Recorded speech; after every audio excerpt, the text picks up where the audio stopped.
दोस्तों, शौक एक ऐसी चीज है जो आज तक किसी राजा महाराजाओं के भी पूरे नहीं हो पाए हैं और इस शौक को पूरा करने के लिए न जाने कितने राजा महाराजाओं की संपत्तियां तक भी खत्म हो चुकी है।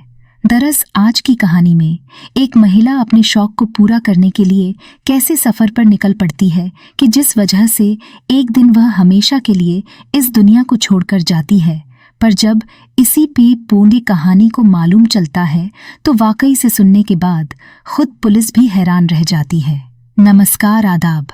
आज की जो सच्ची घटना मैं आपको सुनाने वाला हूँ, यह घटना है मध्य प्रदेश के भिंड जिले की। दरअसल भिंड जिले का एक गांव पड़ता है इंगुरी, और इसी इंगुरी गांव का रहने वाला है दशरथ भदौरिया, जो पेशे से एक किसान है। दशरथ के परिवार में उसकी पत्नी रीना के अलावा टोटल 3 बच्चे हैं जो अपने ही इलाके के स्कूल में पढ़ाई करते हैं। रीना, जिसकी उम्र है लगभग 30 साल, जो देखने में ठीक ठाक ही नहीं है बल्कि पढ़ी लिखी भी है। दशरथ, जो कि खेती किसानी करके जो भी अनाज निकालता है उसे अपने परिवार की पालन पोषण करता है और बड़ी मुश्किल से अपने परिवार के साथ गुजारा करता है। दरअसल एक दिन हर रोज की तरह दशरथ जब अपने खेत पर काम करने के लिए चला जाता है और दोपहर के वक्त जब अपने घर पर पहुंचता है तो देखता है कि उसकी पत्नी रीना घर पर मौजूद नहीं है। जब अपनी पत्नी के नंबर पर फोन करता है तो रीना का नंबर भी सोचा बताने लगता है। दरअसल दशरथ को लगता है कि शायद उसकी पत्नी आस पड़ोस में कहीं गई होगी, थोड़ी देर में वापस आ जाएगी। पर देर शाम तक जब इधर दशरथ के तीनों बच्चे भी स्कूल से आ जाते हैं और रीना जब घर पर नहीं पहुंचती है, अब दशरथ परेशान हो जाता है। उसके बाद से दशरथ अपनी पत्नी को हर जगहों पर ढूंढना शुरू कर देता है। उसका कहीं कुछ पता नहीं चलता। उसके बाद से दशरथ के जितने भी जानने वाले लोग होते हैं सबके नंबरों पर फोन करता है और अपनी पत्नी के बारे में पूछताछ करता है, पर बावजूद इसके रीना का कहीं कुछ पता नहीं चलता है और देखते ही देखते पूरी रात गुजर जाती है।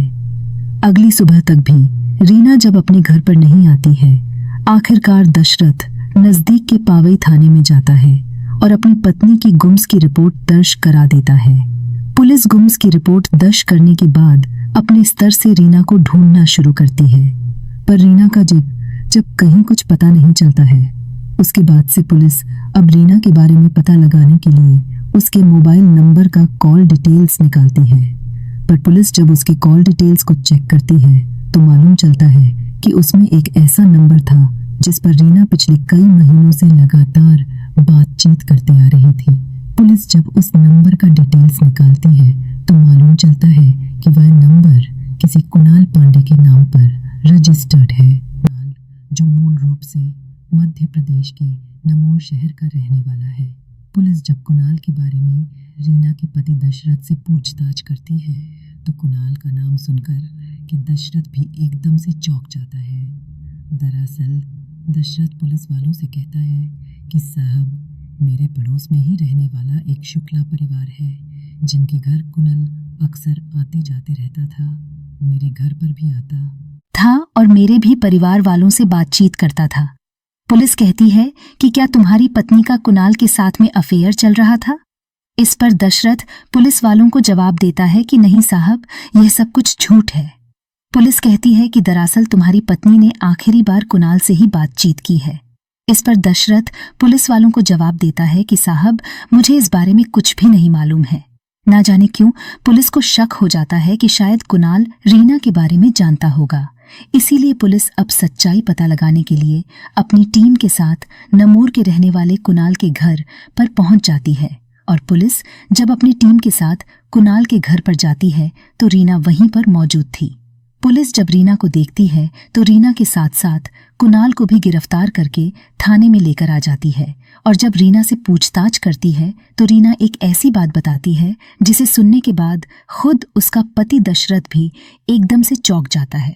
दरअसल इस कहानी की शुरुआत होती है घटना से लगभग 3 महीने पहले।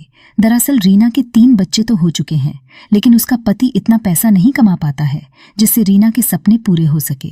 करीब 3 महीने पहले कुणाल जब पहली बार शुक्ला परिवार से मिलने के लिए जाता है और जब बगल की रहने वाली रीना को देखता है तो उसे पहली नजर में पसंद कर लेता है। उसके बाद से कुणाल जब भी शुक्ला परिवार के घर पर जाता है कोई ना कोई बहाना बनाकर कि रीना के भी घर पर चला जाता है, जिसकी वजह से कुणाल की रीना के पति दशरथ से भी जान पहचान हो जाती है और फिर उसके पूरे परिवार से बातचीत करने लगता है। हालांकि दशरथ के घर पर जब जाता है और रीना से जब बातचीत करता है तो बातों ही बातों में कुछ ऐसी बातें कह देता है जिसे सुनने के बाद रीना को भी समझने में देर नहीं लगता है कि कुणाल उसे पसंद करने लगा है। चूंकि रीना शादीशुदा थी, इसलिए चाह करके भी अपने कदम को आगे नहीं बढ़ा पाती है। पर जैसे ही इधर कुणाल 2-4 बार दशरथ के घर पे जाता है, एक दिन उसे मौका मिल जाता है और फिर मौका देखकर अपनी दिल की बात दशरथ की पत्नी रीना से कह देता है। दरअसल कुणाल जब रीना से अपने प्यार का इजहार करता है, तब तक इधर रीना भी उसे पसंद करने लगी थी। जैसे ही अपने प्यार का इजहार करता है, रीना भी उसके प्यार को एक्सेप्ट कर लेती है। उसके बाद से रीना और कुणाल के बीच में प्रेम प्रसंग शुरू हो जाता है। दरअसल कुणाल जो नम्र से चल करके जब इधर शुक्ला परिवार के पास आता है, 1-2 दिन ठहरने के बाद वापस नमोर चला जाता है, क्योंकि नमोर में ही वह एक प्राइवेट कंपनी में नौकरी कर रहा था। उसके बाद से कुणाल और रीना अक्सर फोन पर बातचीत तो करते हैं, लेकिन चाह करके भी एक दूसरे से मुलाकात नहीं कर पाते हैं। लेकिन जैसे ही 3 महीने का समय गुजरता है, आखिरकार एक दिन रीना फैसला कर लेती है कि उसके पति के पास उसके सपने पूरे नहीं हो सकते हैं। इसलिए एक दिन रीना जब कुणाल के पास फोन करती है, उससे कहती है कि मैं तुम्हारे पास आना चाहती हूँ। उसके पास जाने के लिए जब कहती है, कुणाल कहता है, फिर तुम्हारे पति का क्या होगा? इस परे रीना उसे जवाब देते हुए कहती है कि मैं अपने पति के साथ रहना ही नहीं चाहती हूँ, वो इसलिए मैं कहने आगे की जीवन तुम्हारे साथ बिताना चाहती हूँ। कुणाल के पास जाने के लिए जब कहती है, कुणाल भी इसके लिए तैयार हो जाता है, लेकिन साथ ही साथ रीना को जवाब देता है कि मैं तुम्हें लेने के लिए नहीं आऊंगा, बल्कि तुम खुद ही गाड़ी पकड़कर मेरे पास आ जाओ। कुणाल जब उसे अपने पास रखने के लिए तैयार हो जाता है, आखिरकार एक दिन सुबह सुबह रीना अपने बच्चों को जब स्कूल भेज देती है, उसका पति भी जब खेतों पर काम करने के लिए चला जाता है, अपने घर का सारा सामान पैक करती है और सीधे बस स्टैंड पर पहुंच जाती है और वहां से बस पकड़ करके नम्र पहुंच जाती है, जहां पे कुणाल पहले से अपनी बाइक लेकर उसका इंतजार कर रहा था। जब बस स्टैंड पर पहुंचती है, उसके बाद से कुणाल रीना को अपनी बाइक पर बिठाकर अपने कमरे पर लेकर चला जाता है। दरअसल रीना ये सारी कहानी पुलिस को बताने के बाद साथ साथ यह भी कहती है कि कुणाल मुझे जबरदस्ती अपने पास नहीं बुलाया था, बल्कि मैं अपनी मर्जी से उसके साथ गई थी और आगे के जीवन भी मैं उसी के साथ बिताना चाहती हूँ। रीना जब यह सारी बातें पुलिस को बता देती है, उसके बाद से पुलिस भी है कुणाल के साथ साथ रीना को भी छोड़ देती है। लेकिन इस बात की जानकारी जब रीना के पति दशरथ को मालूम चलता है, दशरथ अपनी पत्नी को काफी समझाने की कोशिश करता है, लेकिन रीना अपने पति से भी साफ साफ कह देती है कि आज के बाद से ना तो तुमसे और ना ही तुम्हारे बच्चों से मुझे कोई वास्ता है। उसके बाद से रीना कुणाल के साथ वापस चली जाती है। हालांकि दशरथ जब इस बारे में पुलिस वालों से बातचीत करता है, तो पुलिस भी दशरथ को समझाते हुए कहती है कि अगर तुम्हें तुम्हारी पत्नी चाहिए तो तुम कुट का दरवाजा खटखटा। रीना जब कुणाल के साथ वापस चली जाती है, उसके बाद से दशरथ भी ना तो कोर्ट के पास जाता है और ना ही कोई शिकायत करता है, बल्कि अपने तीनों बच्चों को अपने ससुराल इटावा में भेज देता है। उसके बाद से अपनी पत्नी से भी नाता तोड़ लेता है। इधर रीना जब कुणाल के साथ वापस नम्र में आ जाती है, कुणाल रीना को लेकर आ तो जाता है, पर उससे शादी नहीं करता है, बल्कि दोनों ही लिविंग रिलेशनशिप में रहने लगते हैं। रीना जब कुणाल के पास आती है, कुछ दिनों तक तो ठीक ठाक रहती है, पर जैसे ही कुछ महीने का समय गुजरता है, कहीं ना कहीं अब कुणाल का भी रीना से मन भर जाता है। दरअसल कुणाल जो एक प्राइवेट कंपनी में नौकरी करता था, सुबह अपने घर से निकलता था और रात्रि के करीब 8 बजे के आसपास आता था। तब तक इधर रीना जो घर में अकेले ही पड़ी रहती थी, कुणाल के पास रहने के बावजूद भी अब रीना को यह एहसास होने लगता है कि कुणाल भी उसके सपनों को पूरा नहीं कर सकता है। रीना को समझ में नहीं आता है कि आखिरकार वह आगे करे तो करे क्या। दरअसल रीना जो चाह करके भी ना तो अपने पति से बात कर सकती थी और ना ही वापस अपने पति के पास आ सकती थी। दिन भर जब अकेले घर में रहने लगती है उसके दिमाग में तरह तरह का ख्याल आने लगता है। दरअसल एक दिन रीना जब अपना मन बहलाने के लिए मार्केट में जाती है तो मार्केट में ही उसकी मुलाकात एक ऑटो चालक से होती है जिसका नाम है सुरेंद्र धाकड़। सुरेंद्र जो कि मूल रूप से ग्वालियर शहर का रहने वाला है। दरअसल सुरेंद्र के ही ऑटो में बैठकर कि रीना जब मार्केट में जाती है उसी ऑटो के अंदर पहली बार सुरेंद्र और रीना के बीच में भी बातचीत का सिलसिला शुरू होता है। सुरेंद्र जो ज्यादा पढ़ा लिखा तो नहीं था लेकिन बातें काफी अच्छी कर रहा था। दरअसल सुरेंद्र रीना से इस प्रकार से बातचीत करता है कि रीना को भी उसकी बातें पसंद आ जाती हैं। हालांकि रीना जब वहां से अपने घर के लिए निकलती है तो सुरेंद्र का नंबर भी ले लेती है और जब सुरेंद्र का मोबाइल नंबर मिल जाता है एक दिन उसके नंबर पर फोन भी करती है और जैसे ही फोन करती है उसके बाद से सुरेंद्र और के बीच में बातचीत का सिलसिला शुरू हो जाता है और आखिरकार बातचीत करते करते रीना और सुरेंद्र के बीच में भी प्रेम प्रसंग शुरू हो जाता है। लेकिन रीना का जब सुरेंद्र के साथ में प्रेम प्रसंग शुरू होता है तो सुरेंद्र से अपनी पूरी कहानी बता देती है। रीना की सारी कहानी सुनने के बाद सुरेंद्र को भी कहीं ना कहीं रीना के ऊपर तरस आ जाता है। इसलिए एक दिन सुरेंद्र रीना से कहता है कि तुम मेरे पास आ जाओ। सुरेंद्र रीना को जब अपने पास बुलाने के लिए कहता है, रीना आगे पीछे कुछ भी नहीं सोचती है और उसके साथ जाने के लिए तैयार हो जाती है। हालांकि रीना का जब सुरेंद्र के साथ में प्रेम प्रसंग शुरू होता है इस बात की जानकारी कुणाल को कभी नहीं मालूम चलता है और आखिरकार एक दिन रीना कुणाल को भी बिना कुछ बताए सुरेंद्र के पास चली जाती है। उसके बाद से सुरेंद्र रीना को लेकर इसी ग्वालियर के शिलानगर अपने कमरे पर चला जाता था कद्यतः। उसके बाद से दोनों एक साथ ही रहने लगते हैं। लेकिन इधर रीना कुणाल को छोड़कर जब सुरेंद्र के पास चली जाती है तब इस बात की जानकारी कुणाल को भी मालूम चल जाता है। दरअसल उसके बाद से कुणाल रीना के पास जाता है और उसे समझा बुझाकर अपने पास भी वापस लाने की कोशिश करता है, लेकिन रीना उसके पास आने के लिए तैयार नहीं होती है। रीना जब सुरेंद्र के पास चली जाती है, सुरेंद्र भी रीना से शादी नहीं करता है, बल्कि दोनों बिना शादी के ही लिविंग रिलेशनशिप में रहने लगते हैं और सुरेंद्र और रीना के बीच में भी अवैध संबंध बन जाता है। शुरू में रीना का सुरेंद्र के साथ भी तो बिल्कुल ठीक लगता है, पर जैसे ही कुछ महीनों का समय गुजरता है आखिरकार अब सुरेंद्र का भी रीना से मन भर जाता है।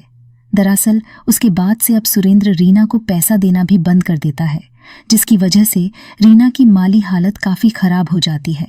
दरअसल रीना इस प्रकार से पैसों की मोहताज हो जाती है कि वह चाह करके कुछ खरीद भी नहीं पाती है। दरअसल इधर का बड़ा बेटा आदर्श जो लगभग 14 साल का हो चुका था, रीना अपने बेटे से भी बातचीत करने लगती है और बिना अपने पति दशरथ को बताए हुए ही आदर्श को अपने पास बुला लेती है और फिर सुरेंद्र के साथ रहने लगती है। रीना का बेटा आदर्श भी जब उसके पास आ जाता है उसके बाद से सुरेंद्र आदर्श को भी बगल के एक दुकान में काम लगवा देता है, जहां पर आदर्श भी थोड़े बहुत पैसे कमाने लगता है। हालांकि आदर्श ही जो पैसा कमाता है वो सीधी सतह अनहद पैसा लाकर अपनी माँ को देता है, जिससे रीना अपने शौक को पूरा करती है। दरअसल रीना को जब पूरा यकीन हो जाता है कि सुरेंद्र भी अब उसके शौक को पूरा नहीं कर सकता है, आखिरकार एक दिन रीना फिर से कुणाल से बातचीत करती है और जब उसके पास वापस आने के लिए कहती है, कुणाल इसके लिए तैयार हो जाता है। लेकिन जब कुणाल से बातचीत करना शुरू करती है इस बात की जानकारी सुरेंद्र को मालूम चल जाता है और सुरेंद्र रीना को काफी समझाने की कोशिश करता है कि तुम कुणाल से बातचीत मत करो, लेकिन रीना सुरेंद्र की बात मानने के लिए तैयार नहीं होती है। दरअसल 18 फरवरी को दोपहर के करीब 1 बजे के आसपास कुणाल रीना से मुलाकात करने के लिए सुरेंद्र के कमरे पर चला जाता है। उस सुरेंद्र जो अपना ऑटो लेकर के जा चुका था और रीना का बेटा आदर्श भी जो अपने काम पर जा चुका था, लेकिन जैसे ही इधर कुणाल रीना से मुलाकात करने के लिए उसके कमरे पर जाता है, ठीक उसके 1 घंटे के बाद करीब 2 बजे के आसपास सुरेंद्र भी अपनी ऑटो लेकर कमरे पर पहुंच जाता है और जब अपने घर पर जाता है और कमरे के अंदर कुणाल और रीना को एक दूसरे से बातचीत करते हुए देखता है तो देख करके उसका गुस्सा 7वें आसमान पर चढ़ जाता है। अपने कमरे के अंदर कुणाल को जब देखता है उसे फटकार लगाकर अपने घर से बाहर निकाल देता है और फिर रीना को समझाने की कोशिश करता है। इसी बात को लेकर दोनों के बीच में झगड़े तकरार शुरू हो जाता है। और जी कहने कब है झगड़े तकरार शुरू कर है होता है तो रीना भी साफ साफ कह देती है कि आज के बाद से मैं तुम्हारे साथ नहीं रहूंगी। दरअसल आज ही मैं अपने बेटे को लेकर कुणाल के पास जा रही हूँ। रीना जब अपना फाइनली फैसला सुना देती है, इधर सुरेंद्र को भी जब पूरा यकीन हो जाता है कि रीना उसकी बात नहीं मानने वाली है, आखिरकार सुरेंद्र गुस्से में आकर उसकी साड़ी से ही रीना के गले में लपेटकर तब तक जोर से खींचता है जब तक रीना की सांसें नहीं रुक जाती हैं। रीना की जब मौत हो जाती उसके बाद से सुरेंद्र उसकी डेड बॉडी को कमरे में ही छोड़कर क्योंटो लेकर के बाहर निकल जाता है और सीधे रीना के बेटे आदर्श की दुकान पर चला जाता है। रात्रि के करीब 9 बजे के आसपास आदर्श को लेकर जब अपने कमरे पर जाता है और जब दोनों ही देखते हैं कि रीना मर चुकी है, यह देख कर के सुरेंद्र भी चिक चिक करके रोने लगता है। दरअसल उसके बाद से सुरेंद्र एक एम्बुलेंस को बुक करता है और उसी एम्बुलेंस में रीना की डेड बॉडी को रखकर उसके बेटे आदर्श को उसके पति दशरथ के पास भेज देता है। इधर आदर्श जब अपनी मां की डेड बॉडी को लेकर के अपने पिता दशरथ के पास पहुंचता है और दशरथ जब अपनी पत्नी की डेड बॉडी को देखता है तो उसके गले के निशान को देख करके दशरथ को शक हो जाता है। दरअसल दशरथ को यह लगता है कि उसकी पत्नी की नॉर्मल मौत नहीं हुई है बल्कि उसकी हत्या की गई है। इसीलिए दशरथ इस बात की जानकारी पवई थाने में दे देता है। इधर पुलिस भी जब रीना की डेड बॉडी को देखती है तो पुलिस को भी लगता है कि वाकई में रीना की हत्या की गई है। लेकिन पवई थाने की पुलिस दशरथ से कहती है कि यह मामला यहाँ का नहीं बल्कि ग्वालियर का है। तुम अपनी पत्नी की डेड बॉडी को लेकर ग्वालियर में जाओ और ग्वालियर की थाने से कांटेक्ट करो। दशरथ भी पवई थाने की पुलिस की बात मान लेता है और फिर अपनी पत्नी की डेड बॉडी को लेकर के ग्वालियर में जाता है और ग्वालियर के थाने से कांटेक्ट करता है। पुलिस जब उस डेड बॉडी को देखती है तो डेड बॉडी को अपने कब्जे में लेकर पोस्टमार्टम के लिए भेज देती है और जब उसकी पोस्टमार्टम रिपोर्ट आती है तो रिपोर्ट से यह साफ क्लियर हो जाता है कि रीना की दम घुटने की वजह से मौत हुई है। पुलिस को जब इस तरह की रिपोर्ट मिल जाती है उसके बाद से पुलिस अपनी टीम के साथ सुरेंद्र के घर पर जाती है और फिर सुरेंद्र को गिरफ्तार कर लेती है। पुलिस जब सुरेंद्र से इस हत्या के बारे में पूछताछ करती है तो सुरेंद्र भी बिना किसी शक्ति दबाव के तुरंत ही अपनी सच्चाई कबूल कर लेता है। हालांकि सुरेंद्र जब इस हत्या की अपनी सच्चाई कबूल कर लेता है उसके बाद से पुलिस उसे अगले दिन जिला अदालत में पेश करती है जहां से उसे जेल भेज दिया जाता है। और इधर रीना की डेड बॉडी की जब पोस्टमार्टम हो जाती है उसके बाद से पुलिस डेड बॉडी को उसके पति दशरथ के हवाले कर देती है। उसके बाद से दशरथ अपनी पत्नी की डेड बॉडी को लेकर के इंगुरी गांव में आता है और फिर अपने ही गांव में ही अपनी पत्नी की अंतिम संस्कार कर देता है। दोस्तों, इस पूरी घटना के बारे में आप क्या सोचते हैं? आप अपनी राय हमें कमेंट बॉक्स में ज़रूर दीजिएगा। जाते जाते मैं आपको बता दूं कि कुछ मेरे व्यूवर्स हैं जो रोज़ाना मेरे इस वीडियो को देखते ही नहीं हैं बल्कि अपना कीमती समय निकालकर कुछ अपना प्यार भी देते हैं, जिनमें से एक का नाम है मनोज मिश्रा। मनोज मिश्रा जो वैसे आसाम तामुलपुर के रहने वाले हैं लेकिन बेंगलुरु में रहकर के नौकरी करते हैं और वहीं से मेरी इस वीडियो को देखते हैं। दूसरे मेरे व्यूअर हैं मोहम्मद इराफिल जो कोलकाता के रहने वाले हैं। तीसरे मेरे व्यूअर हैं अनिल उपाध्याय जो बिहार प्रदेश के रहने वाले हैं। चौथे मेरे व्यू हैं हीरेंद्र प्रताप सिंह जो अपना एड्रेस नहीं दिए हुए हैं। लास्ट मेरे व्यू है लालाराम जाट की पत्नी का नाम है संतोष। दरअसल लालाराम का एक बेटा है जिनका नाम है योगेश। दरअसल लालाराम जो ज़िला जयपुर, राजस्थान प्रदेश के रहने वाले हैं। मैं हम तमाम व्यूअर्स को तहे दिल से शुक्रिया अदा करता हूँ। कल फिर मिलते हैं एक और नई सच्ची घटना के साथ। तब तक के लिए जय हिंद, जय भारत।